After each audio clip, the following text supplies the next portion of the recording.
Good morning students. बेटा जैसा कि आप जानते हैं हमने अपनी लास्ट वीडियो में चेतक जो पोएम थी वो पढ़ी थी। चेतक यहाँ पर राणा प्रताप का एक घोड़ा था जो युद्ध भूमि में अपनी तीव्रता, अपनी बहादुरी के कारण सब उसको देखकर हैरान थे। तो यहाँ पर पहले 4 पैरों में उसी के बारे में बताया गया है, यानी कि पूरी पोएम में ही उसके बारे में बताया गया है। लेकिन लास्ट वीडियो में हमने 4 पहरे पढ़े थे, इसीलिए मैं उनके बारे में आपको फिर से बता रही थी। अब हम उसका 5th पैरा पढ़ेंगे, ध्यान से पढ़ेंगे बेटा। देखिए, है यही रहा अब यहाँ नहीं, वह वही रहा है वहाँ नहीं, थी जगह न कोई जहाँ नहीं, किस अरी मस्तक पर कहाँ नहीं।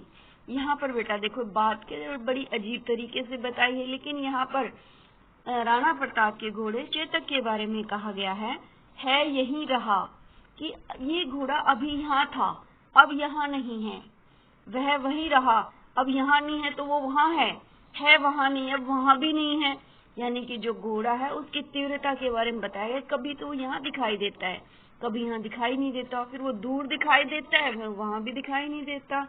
थी जगह न कोई जहाँ नहीं, यानी कि युद्ध भूमि का कोई भी जगह ऐसी बाकी नहीं थी जहाँ पर वह घोड़ा न गया हो।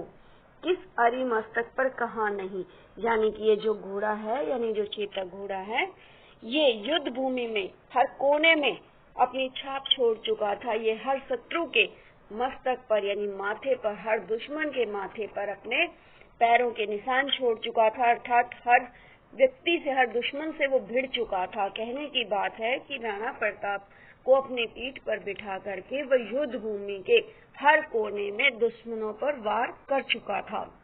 नेक्स्ट बेटा, बढ़ते नद सा वह लहर उदया।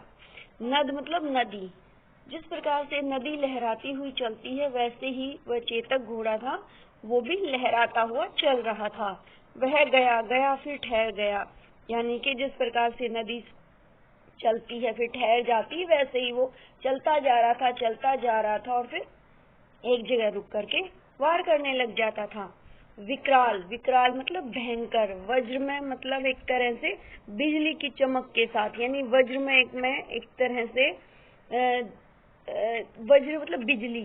जिस प्रकार से बादलों में जब गड़गड़ाहट के साथ बिजली चमकती तो बड़ी ही डरावनी लगती है, तो यहाँ पर बादल सा, यानी कि यहाँ चेतक के बारे में कहा गया है वो बड़ा ही डरावना है, भयानक लग रहा है। जिस प्रकार से कोई बादल जिसके अंदर बिजली कड़क रही हो और हमें डरा रही हो, वैसी ही स्थिति यहाँ पर चेतक घोड़े की है। यानी कि हर शत्रु उसके वार से, पैरों के वार से, खुरों के वार से डर रहा था। अरी की सेना पर गहर गया मतलब एक तरह से टूट पड़ा, यानी टूट पड़ना। यहाँ वो चेतक हथियार थोड़ी ना चलाने वाला था, वो तो अपने सवार को लेकर इधर उधर जा रहा था। और दूसरा वो जब युद्ध भूमि में इधर उधर जा रहा था तो नीचे जो शत्रु पड़े हुए थे उनके ऊपर वो अपने पैर रख रहा था, जिससे उनको वो घायल कर रहा था। यानी कि एक तरह से वो कभी इधर कभी उधर। घोड़ा क्या होता बेटा, उछल के ही नहीं ना करके शत्रु के सिर पर भी वार कर सकता है, खड़े व्यक्ति के सिर पर भी वार कर सकता है। तो यहाँ पर जो घोड़ा है यानी जो चेतक है उसकी भयंकरता यानी उसके डरावने रूप के बारे में बताया गया है कि उसके रूप को देख करके ऐसा लग रहा है मान लो बादलों में बिजली कड़कड़ा रही हो, और वह ऐसा भयंकर डरावना बन करके वो शत्रु सेना पर टूट पड़ा, अर्थात उन पर अपने खुरों से, खुर मतलब वो जो नीचे के जो जब वो चलता है तो टक टक की जो आवाज आती है ना बेटा, उसको खुर बोलते हैं। आपने देखा होगा गाय भैंस के भी, हर जो जानवर होते हैं ऐसे उनके खुर ऐसे होते हैं जैसे हार्ड से होते हैं, जिससे चोट पहुंचती है। तो वो उन खुरों से अपने शत्रुओं पर वार कर रहा था। भाला गिर गया गिरा निसंग, यहाँ पर बताया गया है बेटा कि जो है राणा प्रताप का भाला गिर गया, गिरा निसंग मतलब तर्कस है। टापों से खन गया अंग, है मतलब यानी कि भाला गिर गया। यहाँ पर बेटा उनके बारे में कहा गया जो उसकी शत्रु सेना है उन पर जब ये वार करता है तो उसका भाला गिर जाता है, और उसका निसंग मतलब तर्कस जिसमें धनुष रखा, बाण रखे जाते हैं, ये जो तीर रखे जाते हैं। तो यहाँ पर ये कह रहा है कि दुश्मन सेना के भाले गिर गए, उनके तरकस गिर गए। हाय मतलब घोड़े, टाप मतलब जो मैंने खुर बताई थी, जो टक टक की आवाज करते हैं। टापों से खंड, खंड का मतलब बेटा खंड खंड हो जाना, यानी टुकड़े हो जाना। खंड गया अंग, यानी कि शत्रु, जब चेतक ने शत्रुओं पर वार किया तो उनके भाले गिर गए, उनके तरकस गिर गए और घोड़े की टापों से उनका शरीर टुकड़े टुकड़े हो गया, अर्थात घायल हो गया।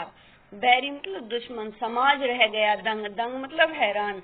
तो घोड़े की ऐसी वीरता देख करके दुश्मन समाज यानी कि जो शत्रु थे वो हैरान रह गए। घोड़े का ऐसा देख रंग, यानी घोड़े का ऐसा रूप देख करके पूरी जो शत्रु सेना थी वो दंग रह गई। ठीक है बेटा, समझ आया? आशा आपको समझ आ गया होगा। आप बेटा कोई नहीं, ये मुश्किल पोएम नहीं है, इजी है। आप बेटा इसको दोबारा से पहली वीडियो भी और ये अभी दूसरी जो वीडियो मैंने भेजी है, इन दोनों को ध्यान से सुनना और अपनी जो बुक है उसको खोल के इसको समझने की कोशिश करना। बेटा आगे इसके क्वेश्चन आंसर होंगे। पिछली बार मैंने आपको मौखिक क्वेश्चन आंसर दिए थे, अब की बार मैं इसके बड़े क्वेश्चन आंसर आपको बता रही हूँ, जो आपने नोटबुक में लिखने हैं। आपने इसकी एक्सरसाइज भी करनी है, क्वेश्चन आंसर भी करने हैं, और जो अभ्यास कार्य भाषा ज्ञान है उसकी भी मैं पीडीएफ आपको दे रही हूँ, वो आपने बुक में भी फिल करने हैं और नोटबुक में भी लिखने हैं। ठीक है बेटा, अभी हम क्वेश्चन आंसर करेंगे। लिखित का फर्स्ट क्वेश्चन है बेटा, युद्ध भूमि में चेतक किस कुशलता से दौड़ता था? यानी किस कुशलता से दौड़ता था? वो एक तरह से हवा से बातें करता था, बड़ी ही तीव्रता के साथ दौड़ता था। यानी कि जब राणा प्रताप उधर देखते भी नहीं थे, पलक भी नहीं उनकी उधर नहीं झुकती थी, उससे पहले तो वो दौड़ पड़ते थे। वह शत्रु की सेना पर किस तरह आक्रमण कर रहा था? वह कहर बन करके शत्रु सेना पर आक्रमण कर रहा था। दुश्मन किस बात से आश्चर्यचकित रहते थे? यानी कि दुश्मन घोड़े के रंग ढंग को देख करके, जैसे मैंने लास्ट पैरे में ना था बेटा कि दुश्मन किस बात से आश्चर्यचकित थे, वो घोड़े के रंग ढंग को देख करके आश्चर्यचकित थे। राणा की पुतली फिरी नहीं तब तक चेतक मुड़ जाता था। इस पंक्ति का क्या अर्थ है? अभी मैंने बताया था ना, पुतली नहीं फिरती थी उसकी तब तक वो उधर मुड़ जाता था। यानी कि राणा प्रताप इशारा नहीं करते थे, उससे पहले ही वो उसके इशारे को समझ लेते थे और उस साइड मुड़ जाते थे। ठीक है बेटा। अब जो थर्ड है, पंक्तियों का भाव स्पष्ट करना, कि इन पंक्तियों के माध्यम से जो है श्याम नारायण पांडे जी क्या कहना चाह रहे हैं। गिरता न कभी चेतक तन पर, राणा प्रताप का कोड़ा था। मैं पहले इसकी व्याख्या बता रही हूँ आपको। वह दौड़ रहा अरि मस्तक पर या आसमान पर घोड़ा था। यहाँ पर बेटा गिरता न कभी चेतक तन पर, यानी कि क्या होता है बेटा, जो है जब हम घोड़े पर सवारी करते हैं तो उसको कोड़ा मार करके हम उसको दौड़ाने की कोशिश करते हैं। तो यहाँ पर जो अगर घोड़ा ना चले तो ही तो मारा जाएगा। तो जो राणा प्रताप का घोड़ा चेतक था तो उसको तो कभी राणा के द्वारा कोड़े से मारने की जरूरत भी नहीं पड़ी। वो इतनी, उसके अंदर पहले इतनी तीव्रता थी, वो राणा प्रताप की हर बात को समझते थे। तो कहता गिरता न कभी चेतक तन पर, यानी चेतक के शरीर पर कभी नहीं गिरता था राणा प्रताप का कोड़ा, यानी राणा प्रताप के द्वारा कभी भी चेतक को नहीं मारा जाता था। वह दौड़ रहा अरे मस्तक पर, वह दुश्मनों के मस्तक पर दौड़ रहा था या आसमान पर घोड़ा था। यानी कि पता नहीं चल रहा था कि वो दुश्मनों के माथे पर दौड़ रहा है या आसमान पर दौड़ रहा है, यानी बड़ी ही तीव्रता के साथ। क्या होता है बेटा, जब भीड़ होती है तो कोई पशु हुआ या इंसान हो वो धीरे ही तो चलेगा, लेकिन इसकी स्फूर्ति देख करके, इसकी तीव्रता देख करके ऐसे लग रहा था कि ये नहीं पता चल रहा कि ये शत्रुओं के माथे पर दौड़ रहा है या आसमान पर दौड़ रहा है। बेटा इसका प्रसंग हमने लिखना होगा। प्रसंग क्या होता है? प्रस्तुत पंक्तियां हमारी हिंदी की पाठ्य पुस्तक हिंदी पाठमाला के चेतक कविता से ली गई हैं।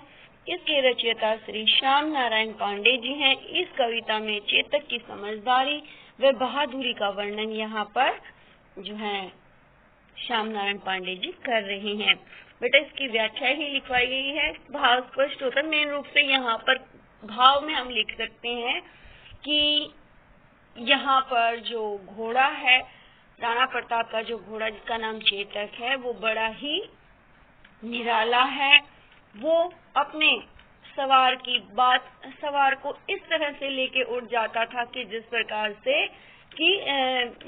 से वो आसमान में दौड़ रहा हो, यानी कि राणा प्रताप को उसको मारने की जरूरत ही नहीं पड़ती थी और वो उसको तीव्रता उसकी पलकों से, उसकी नजरों से समझ जाते थे कि राणा प्रताप को किधर जाना है। इसलिए राणा प्रताप को उन्हें कभी मारने की जरूरत नहीं पड़ी और वो बड़े ही आसानी से, यानी कि बड़े ही कहा था ना, मैंने अभी बताया था कि भीड़ में इंसान धीरे चलता है, लेकिन यहाँ पर जो घोड़ा है वो शत्रु सेना के सिरों पर वार कर रहा था अपने खुरों से, और वो इतनी स्मूथली कर रहा था कि जिस प्रकार से आसमान पर दौड़ रहा हो।